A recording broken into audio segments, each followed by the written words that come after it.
Hello, everyone. Good afternoon on a nice hot Tuesday. Um, Hopefully, everybody's staying indoors and staying safe. It is really hot. But yeah, why not paint a nice seashell and feel that we are close to the waters? I'm sure everybody has already taken their beach vacations. So you can revisit those memories while you paint this painting today. And I hope you already have checked out the link on the library page to refer the drawing and the photo. And you can already see the drawing on my screen. If you have any questions, if you cannot hear us or any technical problem, please let us know. And we'll get started in a bit. But first we need to do the drawing. And the drawing is already on the link. If you cannot find it, please let us know. And then I'll explain how to go about a painting like this, the colors, some techniques, and then we'll just be in the flow state. So get started with the drawing. You have about 10 minutes to finish the drawing. Just keep it simple. It's mostly the shell or this shape, and the rest, I'm just keeping it little varied. And as we paint it, I'll explain how to go about it. This painting might look very complicated, but actually there's a very easy way to handle the whole background. And the background is really the most captivating part of this painting because of how the water is coming with so many colors. So I'll explain how we can achieve this in a very easy way. You don't have to really go through every single brush stroke. In fact, you can make it more natural and more form of an exploration when you paint something like that. The shell part is actually much easier than the background because the background is very interesting here. And I thought instead of always painting the subject, why not focus on the background this time? Okay, let's get started. All right, so we are going to paint this shell that's floating on water. And let me show you the picture here. And you can see all these vibrant colors popping out. And this shell is just glistening on this beautiful flowing water and at an angle, almost like trying to stay afloat on it. You can see so many colors here. And I know this looks so black here, but it's actually not black. You can still see a lot of ranges of blues and all the colors that are in this picture.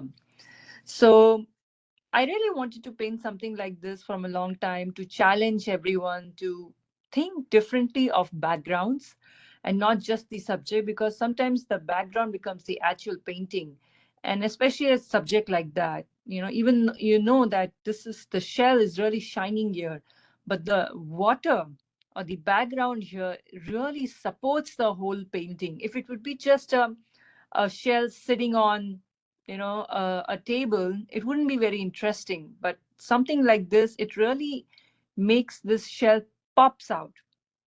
Another reason why this was interesting for me, because you can see that this whole thing is, there's so much light on it and everything else is dark. So there is a big, huge contrast here in terms of not just temperature, which means this is all warm and this is all cool, but also in the form of the saturation of colors, the brightness of the whole painting. Lastly, I thought these blues and oranges, which are almost complementary colors, really pop this painting and makes it very interesting. So these are the reasons why I picked this. And I also thought everybody should be challenged a little bit to attempt something like that. And if in future, if you pick something like that, you're not scared to attempt, you should be okay to at least try it out. So how do we paint something like this? It seems very complicated. And yes, I know if I would paint something like this in a studio, in my studio, this will take a lot of time.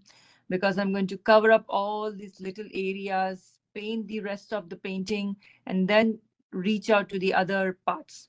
But since we don't have that much time, we're going to attempt this in a little loose manner, but still make it fun and interesting.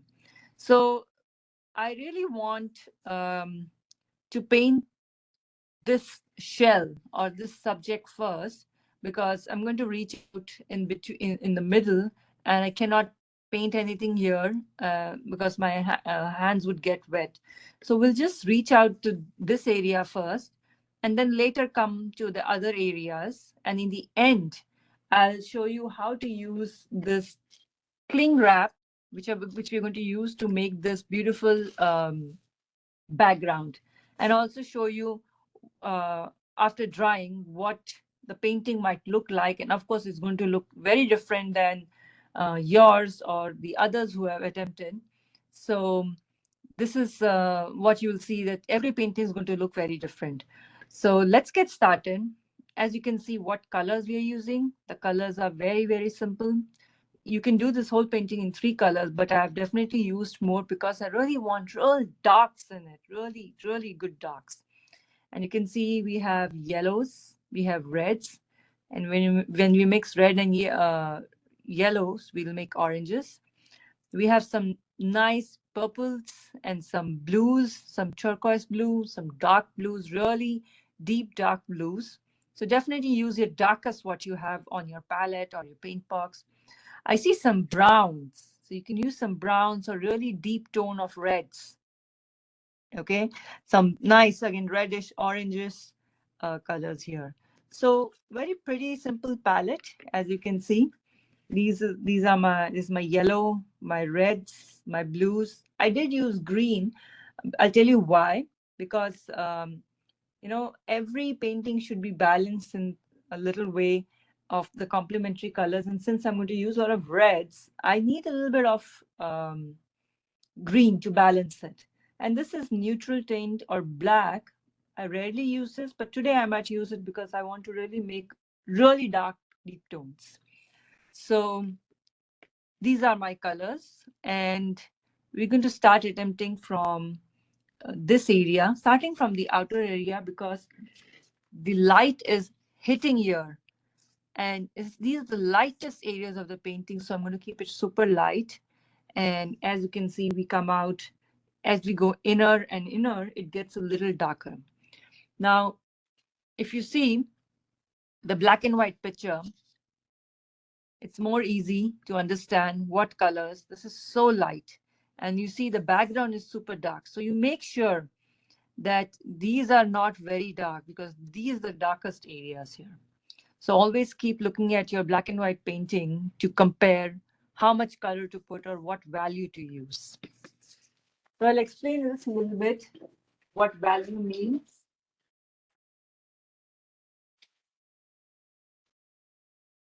So I'm just going to pick some color. So if I just take a really light blue, this is one value of this blue color. If I pick more color and less water, you can see this is a darker value. So for every color, we have values here. And when you use more water, diluted form, the value is, you can see it's so light. And when you use more paint and less water, you can see how dark it is. So this is what we're going to keep in mind when we paint, because this is very subjective based on the subject and which area of the painting you're working on. So first we'll start with our yellows. I'm going to keep my picture in front of me and start working in small areas. I'm going to keep it super light. Okay.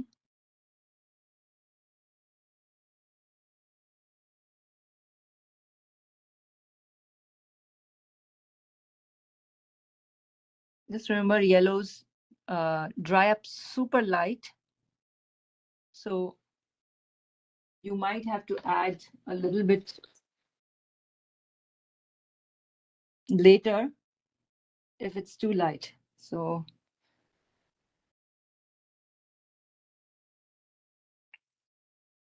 I'm just going to mix a small tinge of this color and see how it looks because this is really light. Yeah, I think this is good.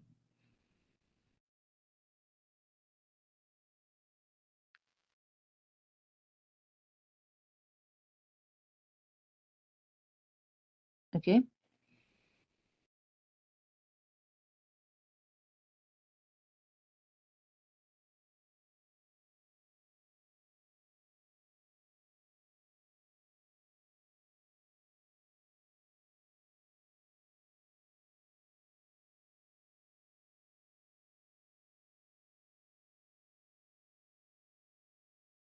And again, I'm keeping it super light because I know I'm going to add more layers to this place.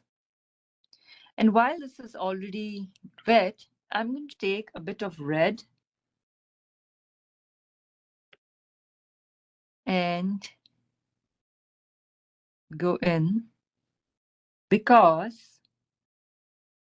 I want these two colors to slightly merge. And why am I doing it when they are wet? Because while it's wet, the colors can just intermingle and leave a very soft edge. If you think the red is light, you can use the other red, which is a little bit on the pink side.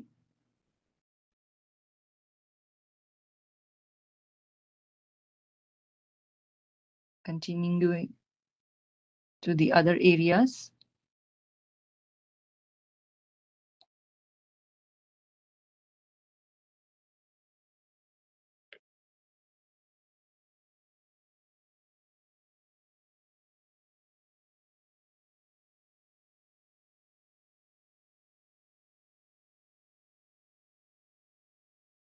And like I said, because yellow dries very light, you may have to go back and add a little bit on again.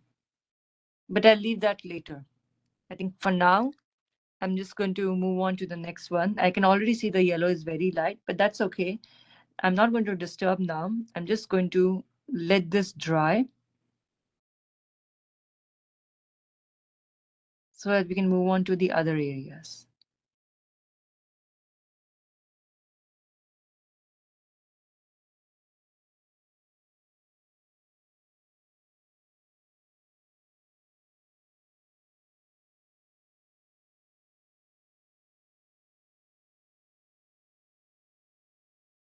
Okay. Next, we're going to go in again to the next circle here. Okay.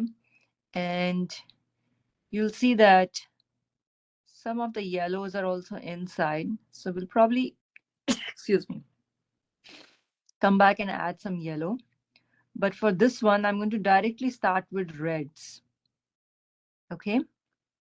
And I also see that this side is a little lighter and these are a little darker. They're more intense. The red is intense. Okay. So we might have to mix it with a little bit of blue maybe to make it more intense. Or maybe darker red. Okay. So we'll start.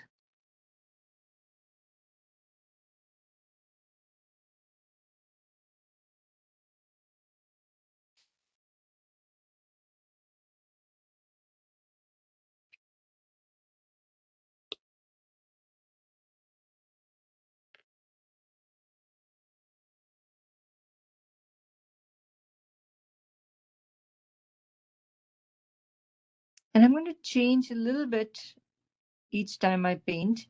Some I'm going to make a little more darker and some little less because I want variety. I don't want to just paint every red line here as it is. Okay, you need some variety here.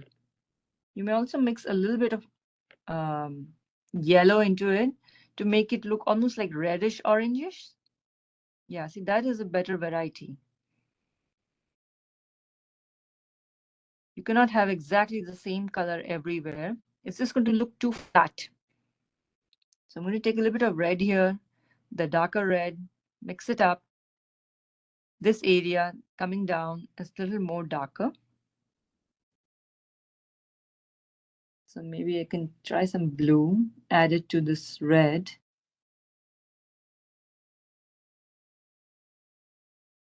That's too dark. I think I'll stick to this lighter one.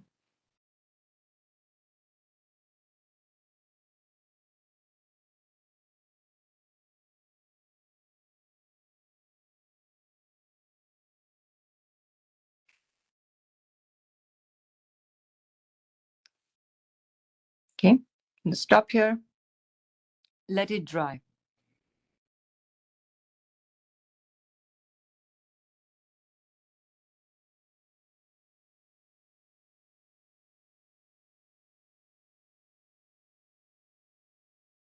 Okay. Next, we need to go in the inner circle here now. This is slightly lighter. Okay, if you see. So check out your black and white picture here. This is slightly lighter. So you have to be careful how you're going to differentiate it from the outer circle here.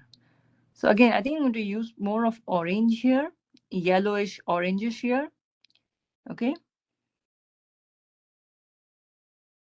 It's a little bit of yellow mixed with a little bit of red, yellow orange color.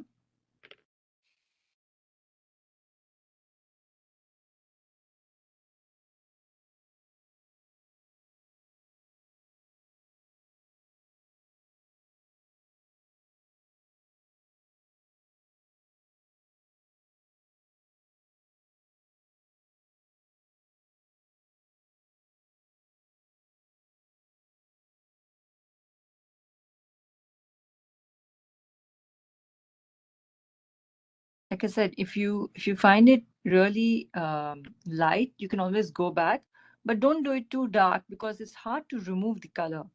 It really messes up the paper, and then you're just scrubbing.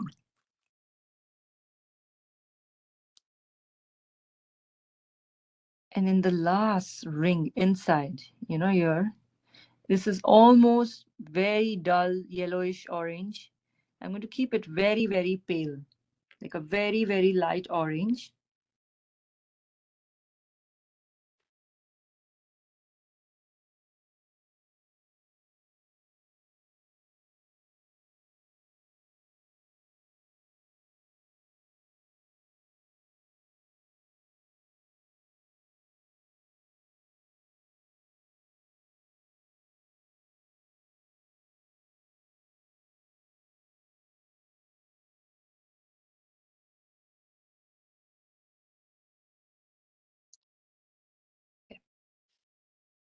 So again, I'll give you guys a minute to catch up with me and let this dry. And then again, we'll just move on to this area so that we finish this before you move on to the outer sides.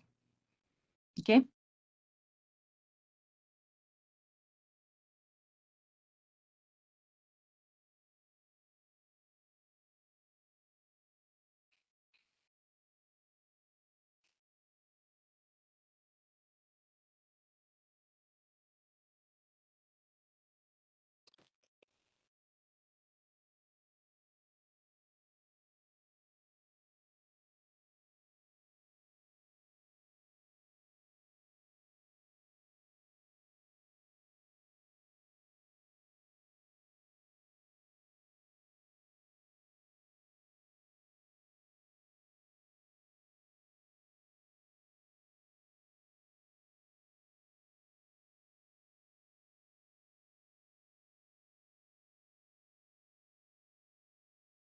Okay.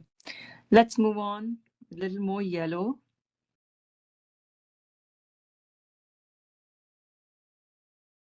I'm going to just add a bit here. And now I can see it brightening because that was, I think, too pale.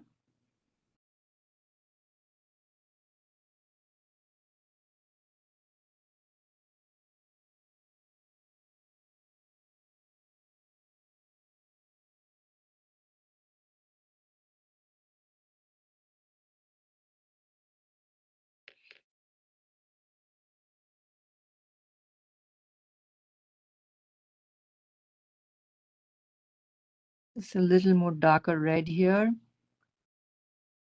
And as I move, I'm just going to adjust my oranges and reds here. looking at the picture.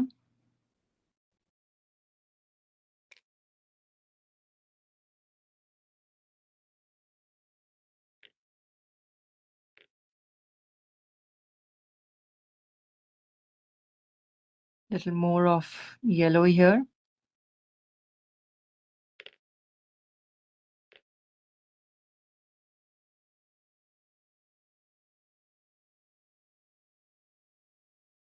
Even the base here has a bit of yellow orange. So I'm going to continue to paint that area as well.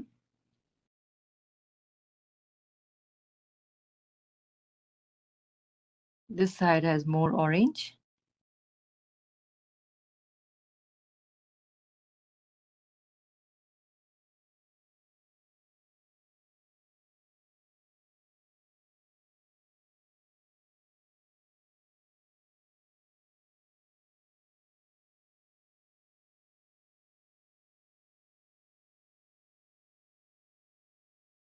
Some more yellow here.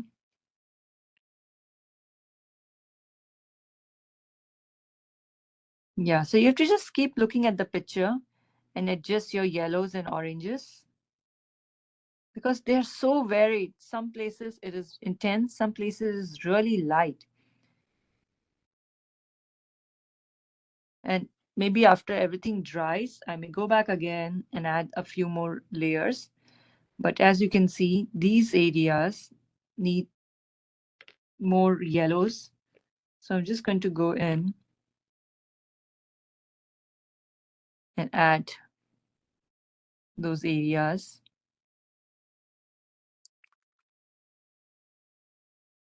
Okay.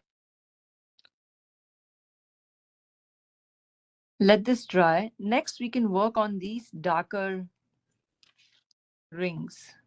These shadow areas. This is 1, 2, and 3. And you can see that I know the picture is not very clear, but this seems really dark. And then as you go outwards, it's lightening a bit more towards orange, purplish, not orange, sorry, brownish, purplish. And so you can experiment here a little bit brown or purples. But here this is dark.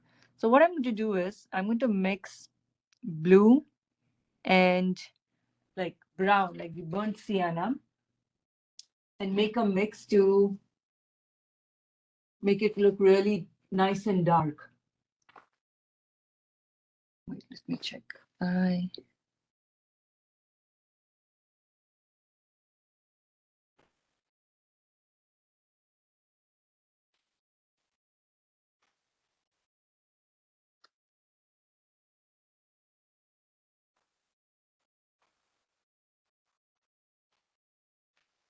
Yeah, so I found my burnt sienna. This is the yellow.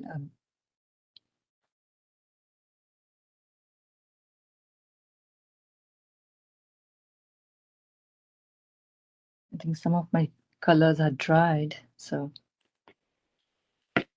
yeah.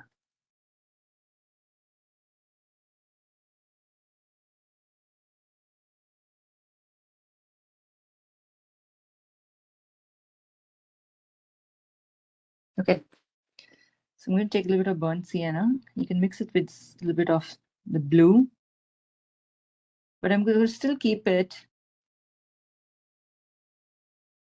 more on the warm side, like the brown side. Not too much of it. It's really dry, but I can add some pink. It's okay.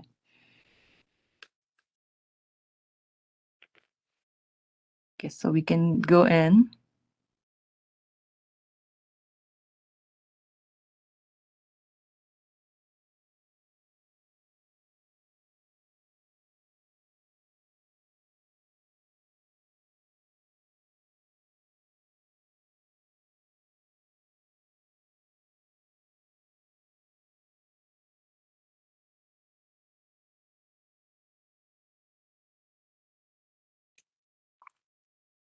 I think a little bit of blue just to make it darker.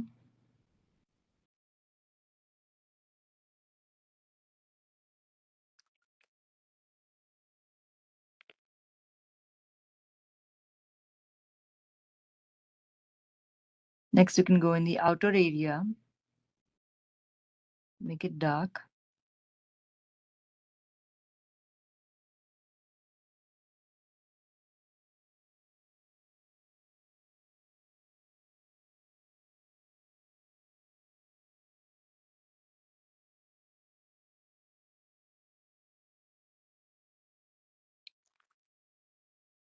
I'll take a little bit of blue while it's wet and go in.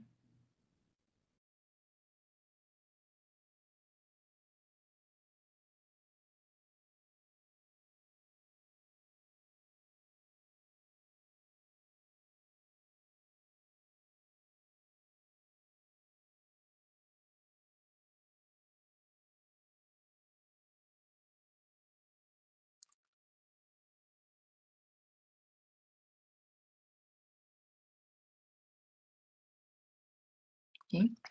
Lastly, we can go into the outer layer here and do the same thing. You can see how dark it is.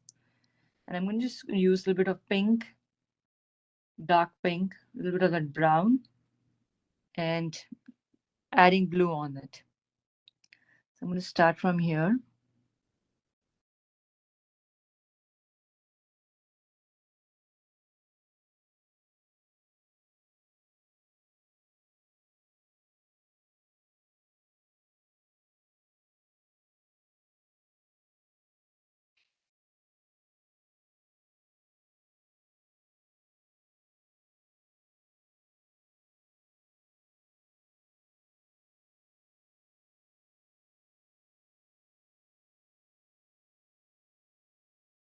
A little more of that blue just to make it dark.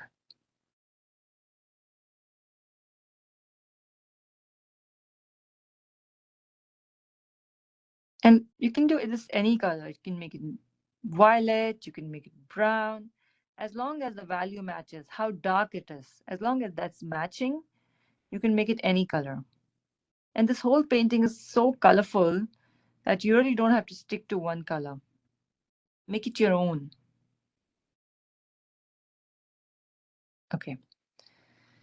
So we're done with this.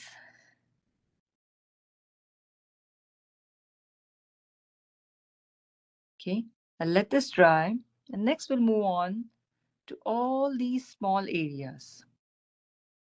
Okay. All these small spots where you can see the yellows, the oranges, and again, these spots. I want to cover these spots so that we get an idea where to put the really dark ones. Okay. So we'll just continue slowly from top to bottom to again all these yellow, reds, and browns. And you can also see some nice turquoise blues. But what you want to keep in mind is they're really light. So you may feel like adding a lot of yellow and a lot of blue, but they're actually quite light so that we can keep the rest really dark. So we're going to start with a little bit of blue. I think I'll start with the turquoise blue or the cerulean. I think the cerulean. Whatever blue you have, but whatever matches on your palette, lighter version. And I'm going to just add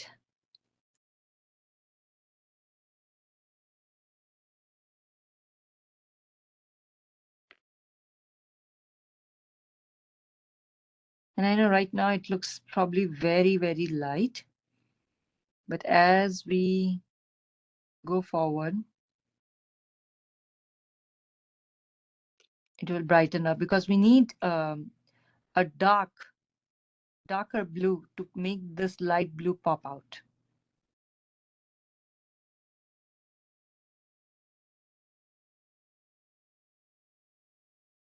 And I'm just going to randomly put in some blue.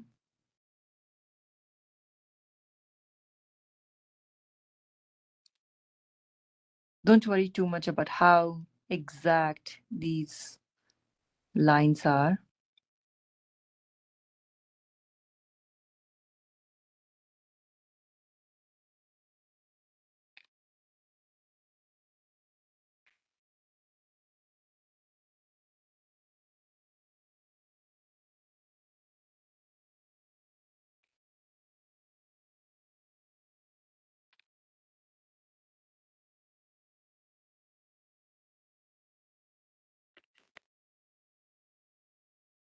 Again, just like other areas, you may have to come back and add some of the lighter blues later.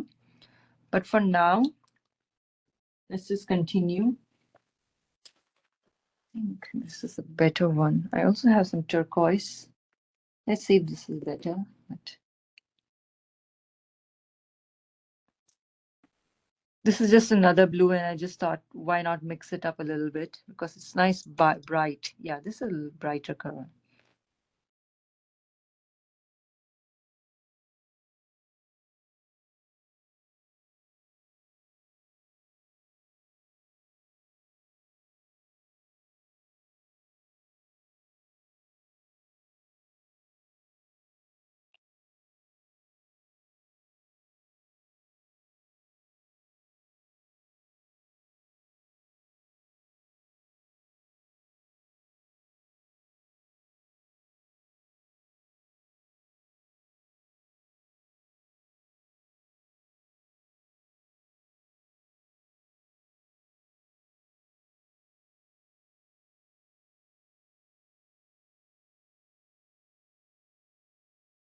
Okay, so you can see some nice blues here and there. Let this dry. On the other hand, we'll start with the other yellows. I think I'm going to take a little darker yellow, a warmer yellow. This is kind of close to orange.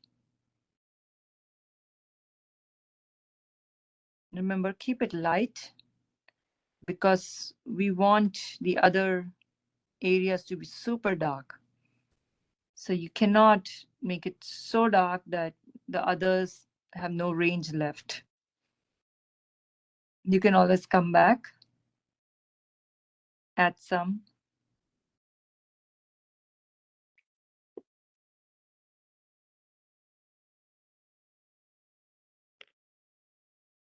It's so hot even here inside that my colors keep drying very quickly, and my paper too. So no matter how much water I'm using, it just keeps drying so quickly. You can see again, I'm just using those yellows.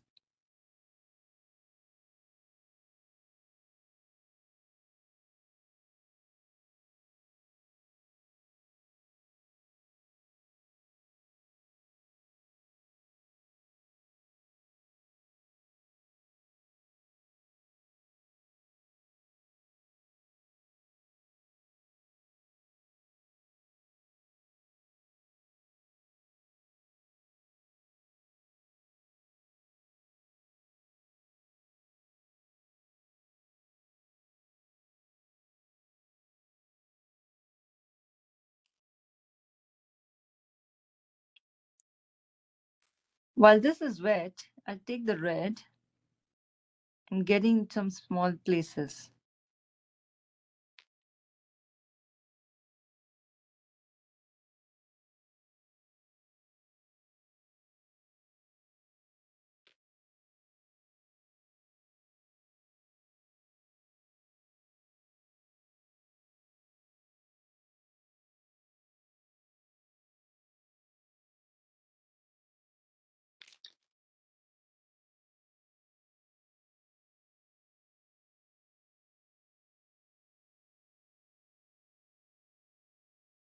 Okay. I'll let this dry for 2 minutes and then we'll come back. Before I add any of the background, I want to finish this area. So we'll come back, finish this area, and in the end, we'll work on this because that will be the last step of the painting, almost the last step of the painting. So that's how we'll approach. So I'll give you guys a minute of break so that we can finish this and then come back. So any questions, please let us know. We'll continue in a minute.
Okay, let's continue.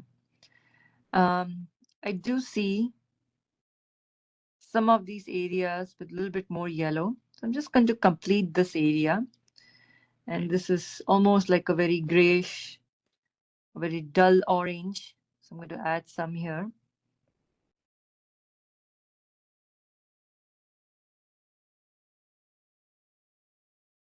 Very diluted orange here. So I'm going to add that. Same with these areas.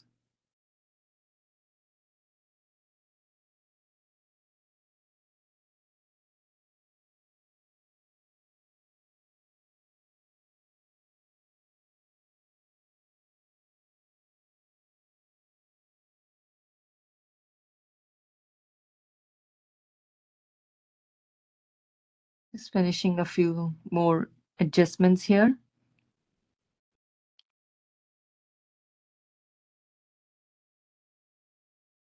This area again is a little more orange.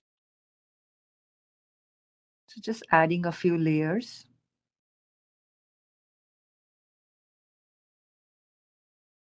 I think this needs to be a little more dark. So I'm adding a little bit of blue.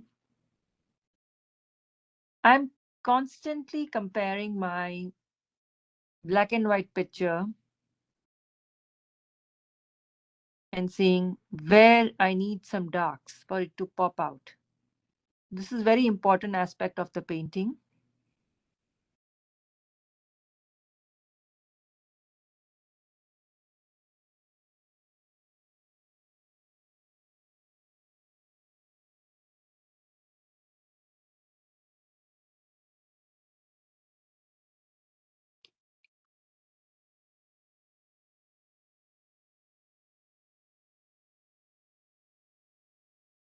Same in these top areas, you can see some yellows and oranges. I think this is good. Next, what I'm going to do is I'm going to make a lot of mixture of some darks. Some purples, which I'm going to mix by adding pink and blue. I'll keep some green as well. And I'll use a little bit of the black here that I rarely use, but I'm going to keep some because I'm going to work this very fast. Okay. And this will be almost like the last step of the painting. And I'll show you how you can create different textures. But for now, first I need to make big puddles of paint. Nice thick paint, which means a lot of paint. Even though there is water, there's a lot of paint. It's nice thick. Same with green. I'm just taking a lot of water and trying to get a lot of pigment here.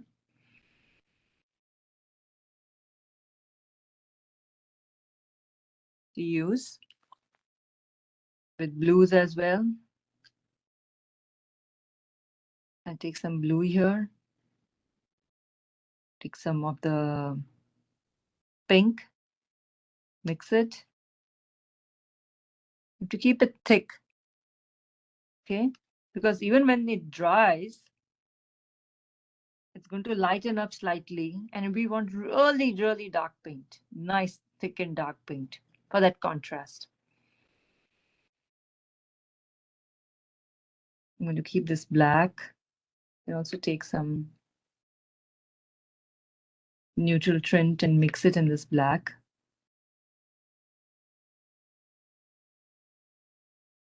Usually I would work this in layers because if you want this intense deep color, it's better to work in layers.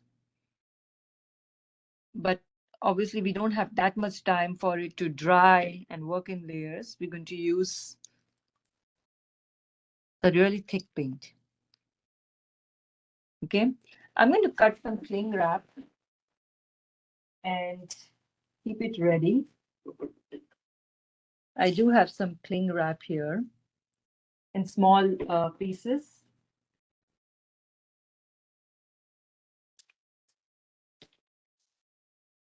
So that I can put it in different areas.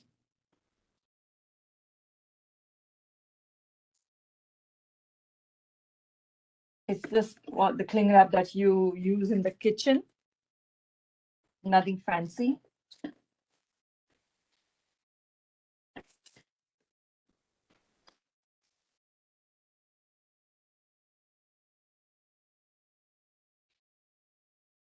Okay, let's get started. What I'm going to do is now, I'm going to start putting nice thick paint. Actually, what I'm going to do is I'm going to wet this area slightly. All these empty spaces here, I'm going to put some water and wet it, because as soon as I put that paint, it'll start moving in the different directions. And that's what I want. I want it to move. Okay. And you'll see how the colors will just mingle. So I'm just going to start in small areas first. Okay. Just trying to wet the paint around, moving around those shapes. And yes, this can be a little tricky because you have to move very fast here. Okay. And I don't want to disturb the other areas. This could have been done better with the use of masking fluid, but I know not everybody has masking fluid, so I don't want to use that in a 1 hour class. But if you have, save those spaces and use masking fluid, and you'll see it's magical the way the results are. It's worked so well. You'll love the whole result that comes with using masking fluid. But with masking fluid, you have to first let it dry and then remove it. I think it's a little tricky within 1 hour class, but otherwise we can definitely try someday. And see, it's just drying so quickly. Wow.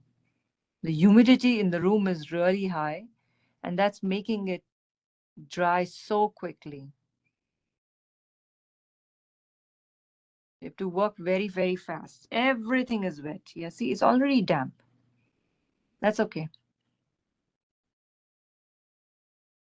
All right.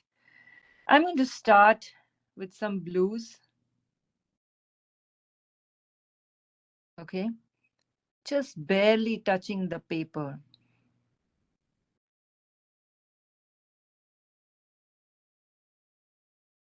And look how the color is just moving because of so much of water there. I also took some red here. Why not? Just move red, take some red and just let it flow.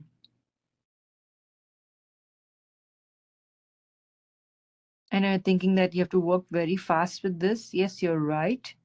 But it's a different challenge. I'm taking more blue here, also taking some black. Why? I want this area to be darker than the other side, just to give that contrast. Leaving some areas in between. We can add some yellows there. We can add some purples there, reds there for it to pop out.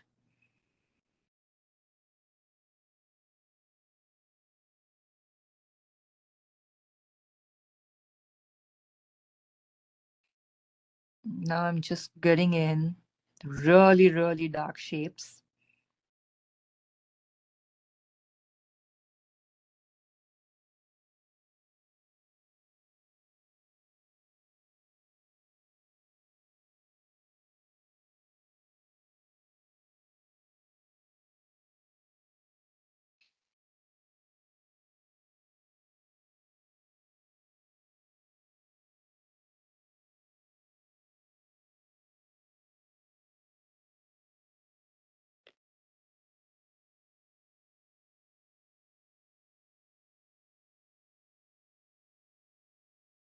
You can see how dark this is. You can also add some green here. Just have fun. Some reds here.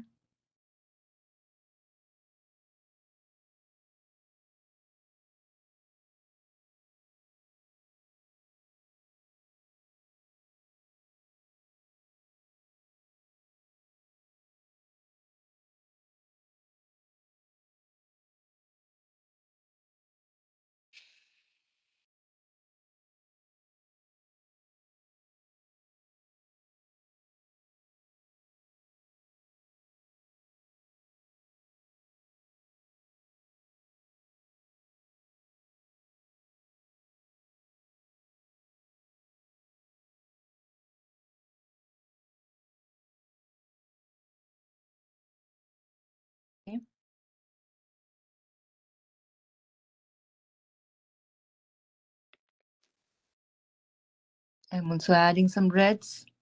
I want it to look super, super colorful.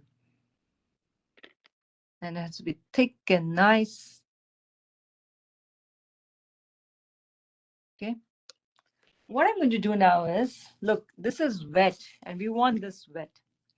Wherever you have these wet areas, you can just crumple this up the way you want or the way you want to lay it and just leave it. There is no right or wrong way to do this. You just explore.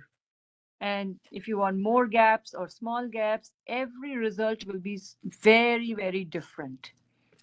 Okay.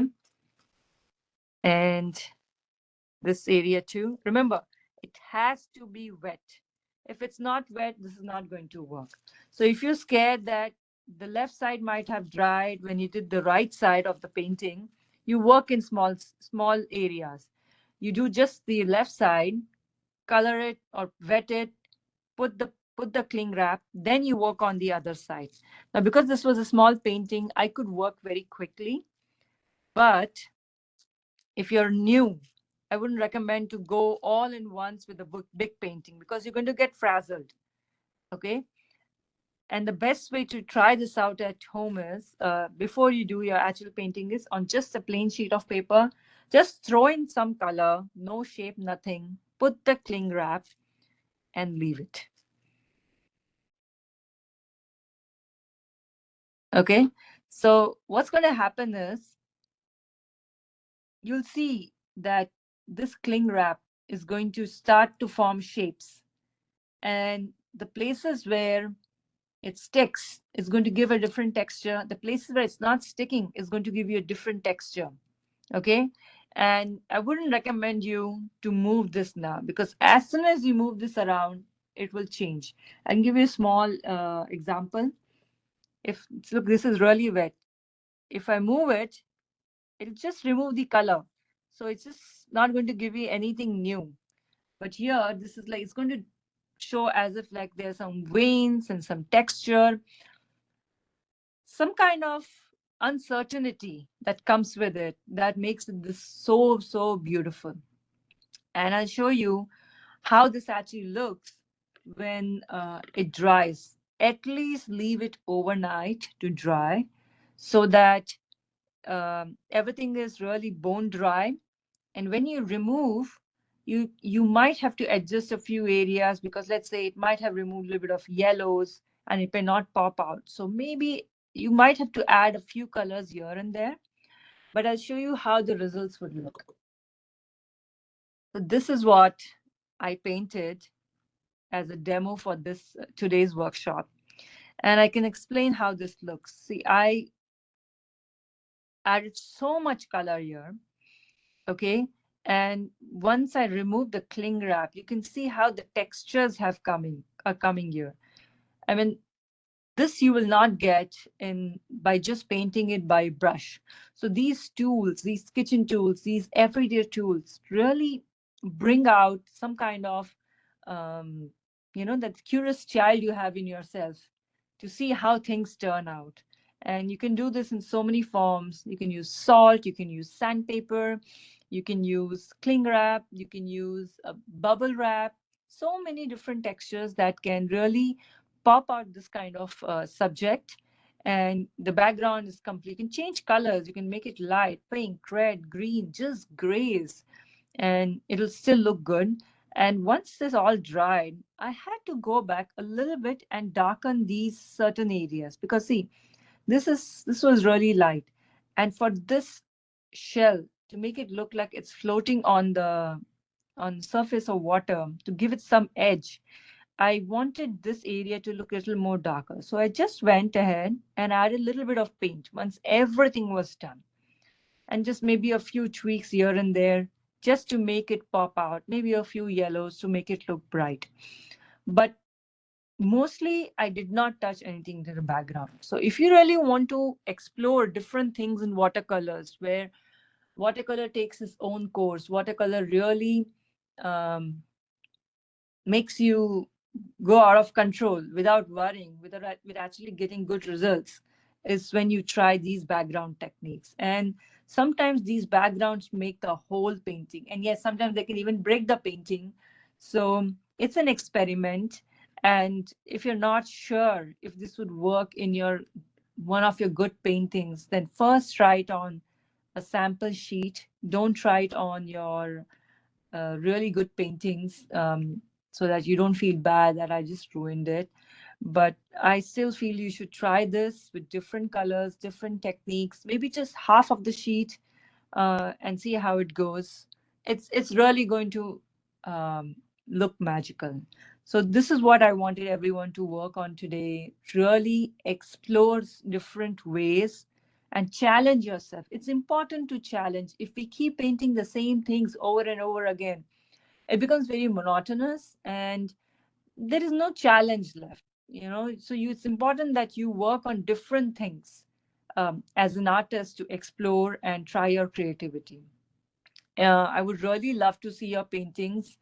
And if you can really shoot me an email of how you painted this, what was your results, if you had any problems achieving this kind of texture, then I'll love to help you. If you need any help with the materials, I'll definitely help out on that. I can give you a sheet of where I buy my materials from, what are good professional materials to give this kind of texture, because this would not come out in a very ordinary paper.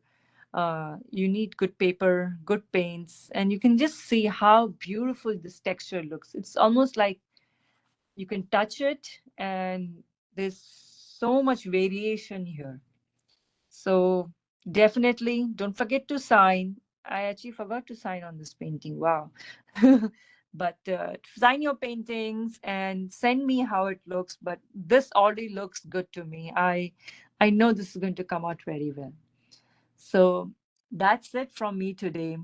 And if you have any subjects that you want me to paint, please send me an email. I love to hear from everyone what they're interested in, what their challenges are, and we can work from there.